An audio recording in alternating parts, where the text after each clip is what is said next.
voudrait bien vivre dans les zones les plus sécurisées. Il s'est dit non, il faut que je sois dans un milieu sécurisant.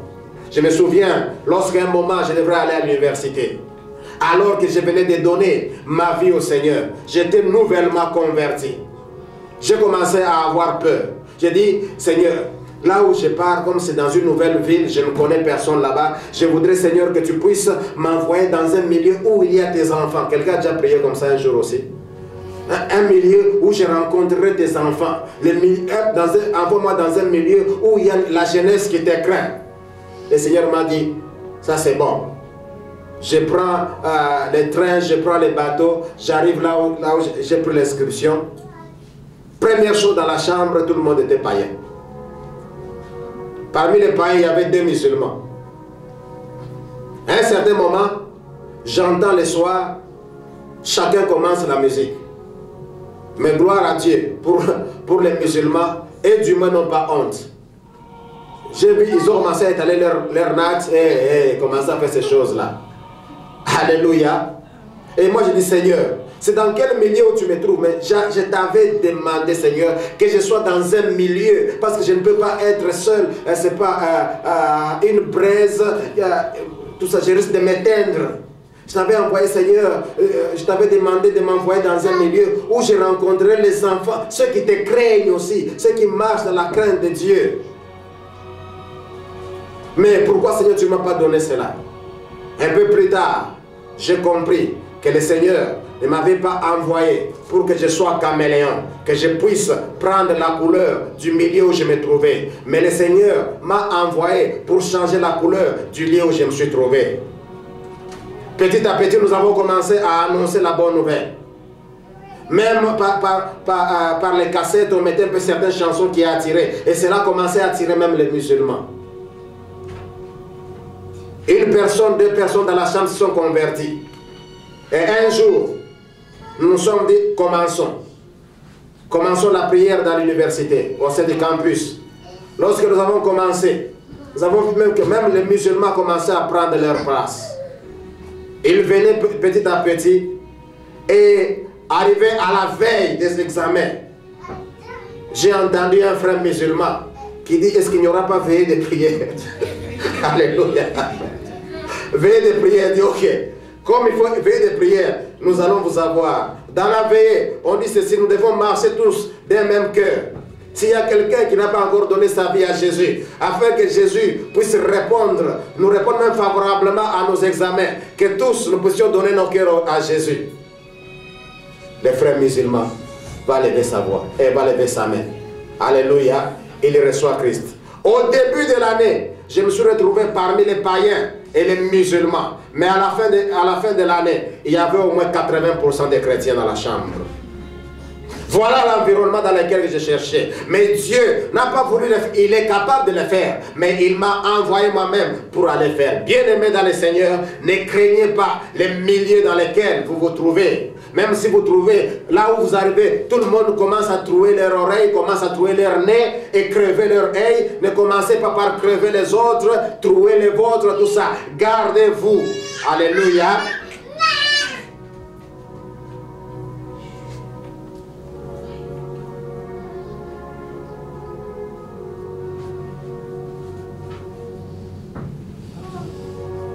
Mais mes amis, ne laissez jamais la peur vous dominer. Car la peur va détruire votre destinée. Même si vous vous sentez effrayé, ne laissez jamais cela vous stopper. Aujourd'hui, Église, j'aimerais vous exhorter à voir les nouvelles choses. Si d'autres choses n'ont pas marché, essayez un peu les nouvelles choses. Mettez un peu les ingrédients dans ce que vous êtes en train de faire. Essayez un peu de changer de stratégie pour faire quelque chose de différent. Si les choses n'ont pas marché par la peur, aujourd'hui commencez par déclarer. Commencez par dire, je ne vivrai pas dans la peur. Je ne vivrai pas dans la peur. Au début de la journée, lorsque vous vous réveillez, rendez grâce à Dieu. Seigneur, je te rends grâce parce que tu m'as donné cette journée. C'est ma journée. C'est mon jour. Tu m'as donné des opportunités. Je déclare ceci. C'est ma journée, c'est mon jour. Je ne vivrai pas dans la peur. Je prie et je déclare que c'est mon jour. Alléluia. Aujourd'hui, c'est ton jour. C'est différent d'hier.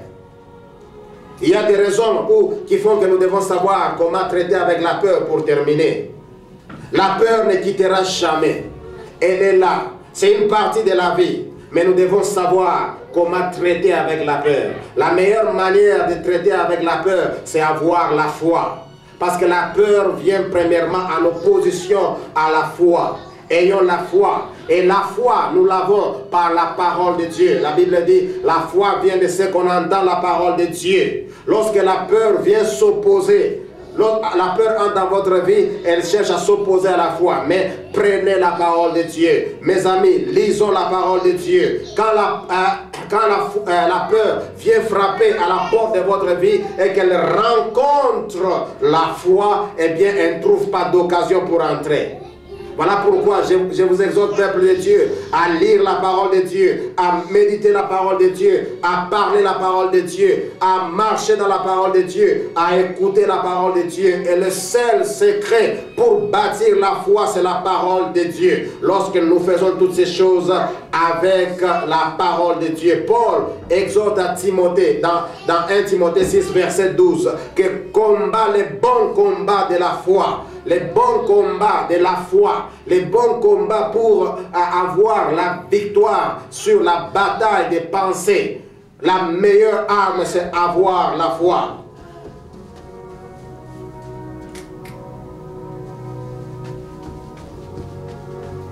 La seule vérité, mes amis, que nous devons savoir, c'est que Dieu est avec nous.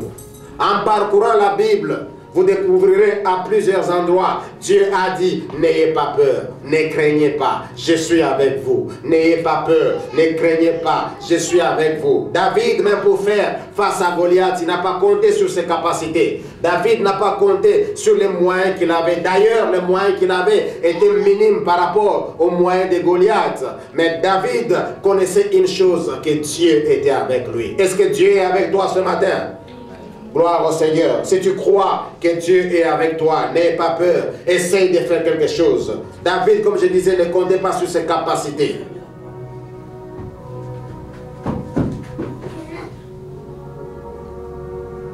Connaissons d'abord que Dieu est avec nous. Il est écrit, c'est que l'apôtre Paul nous dit, que dirons-nous à l'égard de toutes ces choses? Que dirons-nous à l'égard de ces mensonges? Que dirons-nous à l'égard de la peur? Que dirons-nous à l'égard de la réputation? Que dirons-nous à l'égard de la perte? Si Dieu est pour nous, Romains 8, verset 31, qui sera contre nous? Que dirons-nous donc à l'égard de toutes ces choses? Je sais que je suis faible, mais Dieu est avec moi, je vais marcher avec lui. L'Éternel, selon Psaume 18, verset 6, l'Éternel est pour moi, je ne crains rien. Que peuvent me faire les hommes? Et je termine toujours par les mêmes 2 Timothée que nous avons lu au début, le verset 7, que Dieu nous a donné un esprit de force. Alléluia. Alors, lèvons-nous, bien-aimés dans le Seigneur, entrons dans notre destinée. Ne vivez pas dans la peur. Que le Seigneur vous bénisse. Merci Seigneur pour ton amour, merci. Merci Seigneur pour la bénédiction, merci pour ta présence, merci pour ta gloire. Nous voulons Seigneur Dieu Tout-Puissant venir plus près de toi, car dans ta présence nous avons toute assurance. Nous avons toute assurance Seigneur, nous avons toute assurance. Bénis ton peuple. Seigneur, je prie que nous puissions maintenant nous lever, car notre capacité vient de toi. Au nom de Jésus, que ce peuple se lève pour réaliser de nouvelles choses. Seigneur, merci pour ton esprit. Que ton esprit, Seigneur Dieu, nous accompagne à réaliser ces choses. Que toute la gloire te revienne. Dans le nom de Jésus, nous avons ainsi prié. Amen. Père,